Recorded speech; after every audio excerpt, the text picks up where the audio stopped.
ఒక నిమిషం మాట్లాడుతా అంటున్నారు. ఆయనకి సమయం ఇస్తున్నాను.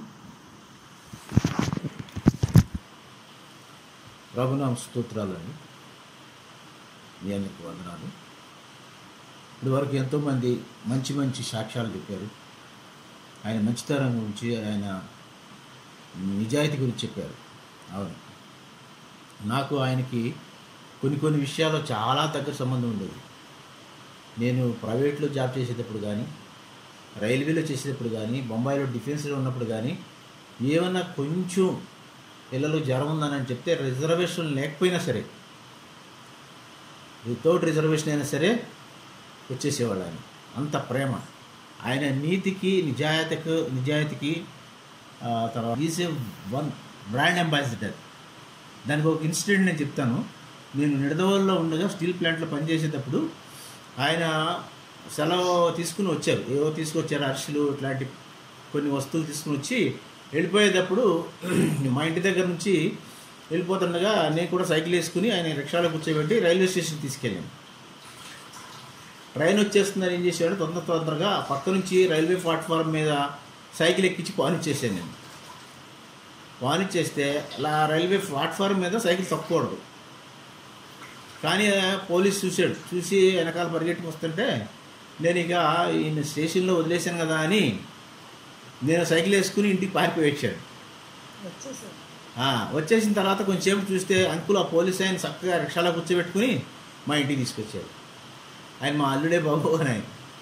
ఆయన వచ్చిన తర్వాత చూడండి, ఆయన మంచితనానికి, ఆయన నీతికి, అది ఒక యథార్థతకి, అది తప్పు చేసాం కదా మరి ఫైన్ కట్టాలన్నారు. అప్పుడు ఎంతో కొద్దిగానే 100 రూపాయలు అంత ఫైన్ కట్టి, అలాగూ మంచి ఇన్సిడెంట్లు ఉన్నాయి.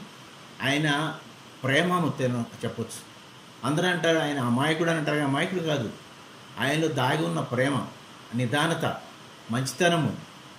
ఆయన మీకు చెప్పాను కదా, is the brand ambassador for man of the character. నేను ఆయన ఎప్పుడు కోపడతాం చూడలేదు. నన్ను కూడా పిలిచినప్పుడు కూడా బాబు అనే పిలిచేవారు. ఎంతో మాకు కూడా రైల్వేలో జాబ్ వచ్చినప్పుడు సంతోషించారు ఆయన. అక్కడికి వచ్చేసేవాడు, రైల్వే లక్నోకి వచ్చేవాడు.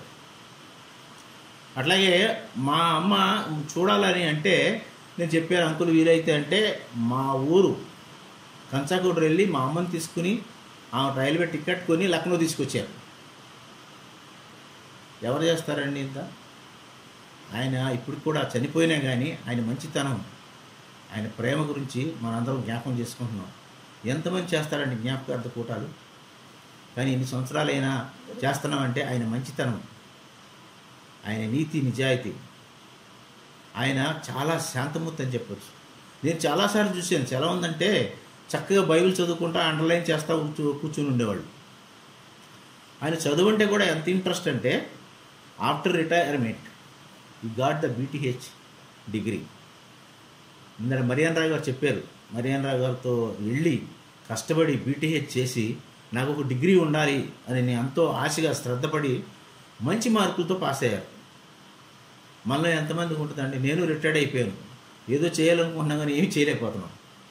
కానీ ఆయన ఇచ్చిన ఒక బైబిల్ ఉంది మాకు, అదే ఒక గొప్ప సంపదలాగాను. ఆ బైబిల్ తీసుకుని ఇప్పుడు నేను కూడా కొద్దిగా వాక్యము చెప్తున్నాను ఇక్కడ మా చర్చిలో. ఆ బైబిల్ ఒకసారి తీసి మనం చూస్తే దానికి రిలవెంట్ రెఫరెన్సులు ఎన్నో ఉన్నాయి. అదొకసారి చదివితే మనం ఈజీగా 1 అవర్ బైబిల్ గురించి మాట్లాడవచ్చు. అట్లా అనమాట. ఆయన ఈ ప్రేమకు ఇంకొక ఉదాహరణ చెప్తాను. 1989లో మేము ముస్తాబాద్లో ఉన్నాం. అప్పుడు డౌన్ పోరింగ్ వర్షం పడుతుంది. ముస్తాబాద్ క్వార్టర్స్ అని కూడా దగ్గర 3 feet వరకు మునిగిపోయింది వాటర్. అప్పుడు ఏం చేశారంటే లూప్ లైన్లో రైల్వే 4 బోగీలు తీసుకొచ్చేసి ముస్తాబాద్ రైల్వే స్టేషన్ లూప్ లైన్లో పెట్టారు ఆ బోగీలు, కంపార్ట్మెంట్స్. సో వాటిలోనే ఒక 2 days ఉన్నాం మేము. అప్పుడు మా పాప మంత్స్ బేబీ వినీత, ఆమెకి చాలా జ్వరం వచ్చింది. ఎట్లా అర్ధరాత్రి నియర్ అబౌట్ 11:30కి అక్కడ నా దగ్గర పారాసెటమాల్ బిల్ ఉందమ్మా, అక్కడ ఒక డబ్బాలో పెట్టానని ఆయన వాటర్లో దిగి వెళ్ళిపోతున్నాడు.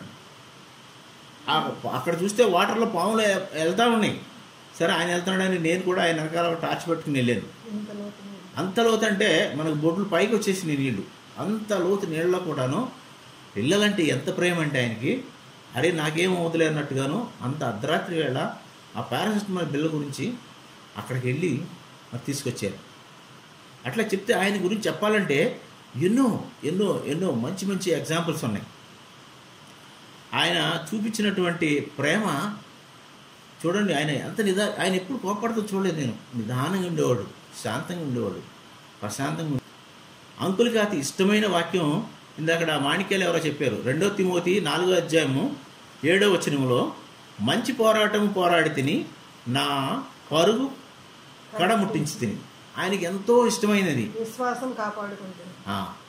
ఆయన చెప్తా ఉండేవాడు, నేను చనిపోయిన తర్వాత నా సమాధి మీద ఇదే వాక్యం రాయమనని. అలాగే ఆయన కోరిక ప్రకారమే సమాధి మీద 2 తిమోతి 4:7 రాశారు. అట్లాగే ఆయనకి బైబిల్ అంటే ఎంత ఇష్టం అంటే, బైబిలే లోకం, బైబిలే ఆహారం, బైబిలే సమస్తం అన్నట్టుగా ఎప్పుడు చదువుతూ ఉండేవాళ్ళు. అలాంటిదే ఆయన పెద్ద కూతురైన మా మణికి కూడా వచ్చింది.